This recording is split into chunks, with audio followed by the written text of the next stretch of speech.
അപ്പൊ നമ്മളിപ്പോ നിൽക്കുന്നത് ഒരു ഇൻഡിജീനിയസ് വില്ലേജിലാണ്. അതായത് നമ്മുടെ നാട്ടിലെ ആദിവാസികളുടെ പോലെ കാനഡയിൽ പണ്ട് റിയൽ കനേഡിയൻസിന്റെ വില്ലേജിലാണ് നമ്മൾ നിൽക്കുന്നത്.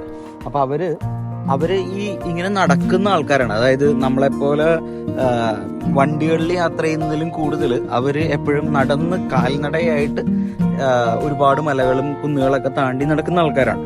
ഈ സമ്മർ ടൈം ആകുമ്പോൾ അവർ ഇതുപോലെ നടക്കുന്ന ടൈമിൽ റെസ്റ്റ് ചെയ്യാൻ വേണ്ടിയിട്ട് ഉണ്ടാക്കിയിടുന്ന ഓരോ കൂടാരങ്ങളാണ് നമ്മൾ ഈ കാണുന്നത്. കണ്ടോ?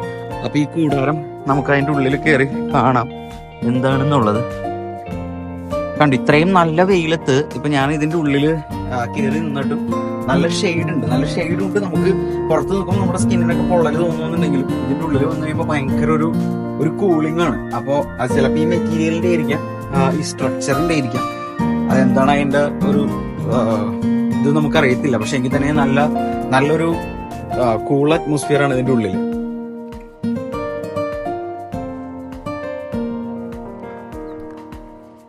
അപ്പൊ നമ്മള് ഈ വില്ലേജിൽ കൂടെ നടന്നു കഴിഞ്ഞപ്പോഴേ ഇവിടെ ഈ വലിയ ഫാമിലീസ്, അതായത് ഈ വില്ലേജിൽ ഉള്ള വലിയ ഫാമിലീസ്, അതായത് ഇപ്പോൾ അച്ഛനമ്മ, അതായത് ഒരു പിള്ളേരൊക്കെ ആയിട്ട് താമസിക്കുന്ന, ഗ്രൂപ്പായിട്ട് താമസിക്കുന്ന ഫാമിലിയുടെ വീടാണ് അത്. ഈ നമ്മുടെ മരത്തിന്റെ തൊലി കൊണ്ടാണ് ചെത്തി, ആ തൊലി ചെത്തിയിട്ടാണ് ഇതേപോലെ ഷെയ്ഡാക്കി ഉണ്ടാക്കിയേക്കണത്. നിങ്ങൾക്ക് കാണാം. നമ്മൾ അതിൻ്റെ ഉള്ളിലൊന്ന് കയറിയിട്ട് ഞാൻ കാണിച്ചു തരാം.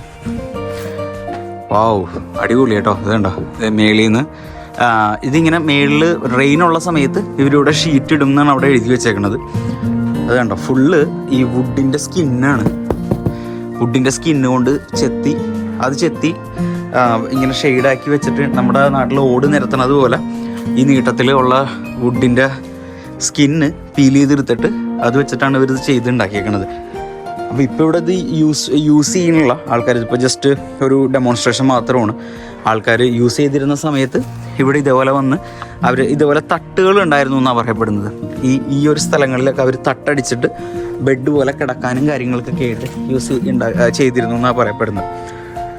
അപ്പോൾ ഇത് കണ്ടോ, ഇതാണ് ഒരു വലിയ ഫാമിലിയുടെ. ഇനി നമ്മളിങ്ങനെ നടന്നു കഴിയുമ്പോൾ ഇവിടെ ബാച്ചിലേഴ്സ് ആയിട്ടുള്ള ആൾക്കാരുണ്ടെങ്കിൽ അവർ താമസിക്കുന്ന ഷെഡാണ്, അവരുടെ വീടാണ് ഈ കാണുന്നത്. അത് ഇത്തിരി ചെറുതാണ്, മറ്റേതിൻ്റെ അത്രയും വലിപ്പമില്ലെങ്കിലും ഏകദേശം ഒരു സെയിം ഷേപ്പ്. ഇതിൻ്റെ കണ്ടോ, ഇതിൻ്റെ ബാക്കിൽ ഇങ്ങനെ പതിഞ്ഞ ഒരു ഡിസൈനാണ്. അതേസമയം മറ്റേതൊരു മസ്കുലിൻ ഡിസൈൻ എന്നൊക്കെ പറയാം. അതേപോലെ ഉള്ള കണ്ടോ, എല്ലാം ഈ മരത്തിൻ്റെ സ്കിൻ തന്നെയാണ്, സ്കിന്ന് കൊണ്ട് കൊത്തി ഉണ്ടാക്കിയേക്കണതാണ് സംഭവം.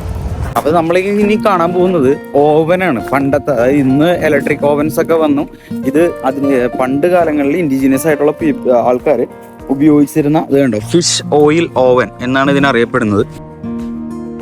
അപ്പോൾ ഇത് കണ്ടോ, ഇങ്ങനെയാണ് ഇവർ ഈ ഓവനിൽ കുക്ക് ചെയ്തിരുന്നത്. അതായത് ഈ ഫുള്ള് വില്ലേജിന് അന്നത്തെ കാലത്ത് കുക്ക് ചെയ്യാനായിട്ട് ഉപയോഗിച്ചിരുന്നതാണ് ഈ കാണുന്ന ഓവൻ. അപ്പോൾ ഇതിൻ്റെ ഉള്ളിൽ അവർ തീയിട്ടിട്ട് ഇതിനെ പറയുന്ന പേര് ഫിഷ് ഓയിൽ ഓവൻ എന്നാണ്. അത് എന്തുകൊണ്ടാണ് ആ പേര് വന്നതെന്ന് നമുക്കറിയില്ല. പക്ഷെ ഇപ്പോൾ ജസ്റ്റ് അതൊരു ഡെമോൺസ്ട്രേഷൻ മാത്രമായിട്ട് ഇവരിങ്ങനെ കീപ്പ് ചെയ്തേക്കാനാണ്. അപ്പോൾ ഇങ്ങനത്തെ പണ്ടത്തെ നല്ല, അതായത് പണ്ടത്തെ ആൾക്കാരുടെ വെറൈറ്റി ആയിട്ടുള്ള സംഭവങ്ങളൊക്കെയാണ് നമ്മൾ ഇതിലിപ്പോൾ കണ്ടുകൊണ്ടിരിക്കുന്നത്. പിന്നെ ഇത് ഇവിടെയൊക്കെ നമുക്ക് കാണാം ഓരോ വീടുകൾ, ഓരോ വെറൈറ്റി ആയിട്ടുള്ള വീടുകൾ. ഈ കാണുന്നത് ഇത് വീടല്ല, ഇത് ഈ മീറ്റുകളൊക്കെ ഉണക്കാനായിട്ട് അതിൻ്റെ മേളിൽ വെച്ചിട്ട് അവർ ഉണക്കും. അപ്പോൾ എന്തെങ്കിലും പക്ഷികളൊക്കെ വരികയാണെങ്കിൽ അതിൻ്റെ ഉള്ളിൽ ആളിരിക്കും. അതേപോലെ ഈ പക്ഷികളെ പിടിക്കുകയും ചെയ്യും. പക്ഷികളെ പിടിക്കുന്നത് അത് ഭക്ഷിക്കാനല്ല, അതിൻ്റെ തൂവലെടുത്തിട്ട് ഇവർ ഇവിടുത്തെ ഇൻഡിജിനസ് ആയിട്ടുള്ള ഡ്രസ്സുകൾ, അതിൻ്റെ ക്ലോത്തുകളൊക്കെ ഉണ്ടാക്കുന്നത് ഈ പക്ഷിയുടെ തൂവലുകൾ കൊണ്ടൊക്കെയാണ്. പിന്നെ ഇത് കണ്ടോ, അതെ ഇങ്ങനെയുള്ള ഇവർ പിടിക്കുന്ന വൈൽഡ് ആയിട്ടുള്ള ആനിമൽസിൻ്റെയൊക്കെ മീറ്റുകൾ ഉണക്കാനൊക്കെ ആയിട്ടാണ് മെയിനായിട്ട് ഇങ്ങനെ ഒരു ബിൽഡിങ് പോലെ ചെയ്തിട്ട് അവരെല്ലാം ഈ വുഡിൻ്റെ സ്കിന്ന് കൊണ്ടാണ് അവർ ഉണ്ടാക്കി എടുത്തേക്കണത്. കണ്ടോ, ഇത് കണ്ടോ, വിൻഡ് ഡ്രൈഡ് സാൽമൺ. അപ്പോൾ ഈ ഒരു സ്ഥലത്തിൻ്റെ പ്രത്യേകത എന്ന് പറഞ്ഞു കഴിഞ്ഞാൽ നല്ല ചൂടാണ്, ചൂട് കാറ്റുമാണ് ഇവിടെ അടിക്കുന്നത് ഈ സമ്മർ ടൈമിൽ. ഇൻഡിജിനസ് ആയിട്ടുള്ള ആൾക്കാരുടെ മെയിൻ തൊഴിൽ എന്ന് പറയുന്നത് ഇതേപോലെ പുഴയിലും അവിടെയൊക്കെ പോയിട്ട്, ലേക്കിലൊക്കെ പോയിട്ട് സാൽമണിനെ പിടിക്കുക എന്നുള്ളതാണ്. സാൽമണിനെ പിടിച്ചിട്ട് അതിൻ്റെ പല വെറൈറ്റികൾ അത് ഡ്രൈ ചെയ്യാനായിട്ട് ഈ വിൻഡിൻ്റെ ഹോട്ട് എയർ വിൻഡിൽ ഡ്രൈ ചെയ്യുന്ന ഒരു ചെറിയ ഷെഡാണ് നമ്മളെ കണ്ടത്. ജസ്റ്റ് ഒരു ഡെമോൺസ്ട്രേഷൻ പോലെ ഇവരിങ്ങനെ ഈ വില്ലേജിൽ കാണിച്ചേക്കനാണ് നമുക്ക് വിസിറ്റേഴ്സിനൊക്കെ നടന്ന് കാണാനൊക്കെ ആയിട്ട്. ഇപ്പോൾ ഇങ്ങനെയൊക്കെ ആൾക്കാർ ചെയ്യുന്നുണ്ടോ എന്ന് കണ്ടറിയണം. അത് നമുക്ക് അതിൻ്റെ കറക്റ്റ് ഇൻഫോർമേഷൻസ് ഇല്ല.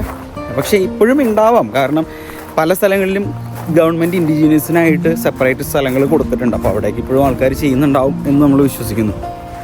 നല്ല രസമുള്ളൊരു വില്ലേജ് ആട്ടോ. അതുണ്ടോ, നല്ല ഭംഗിയായിട്ട് അവരത് കീപ്പ് ചെയ്തിട്ടുണ്ട്. നല്ല ചില സ്ഥലങ്ങളിലൊക്കെ നല്ല ഷെയ്ഡും കാര്യങ്ങളൊക്കെ ഉണ്ട്.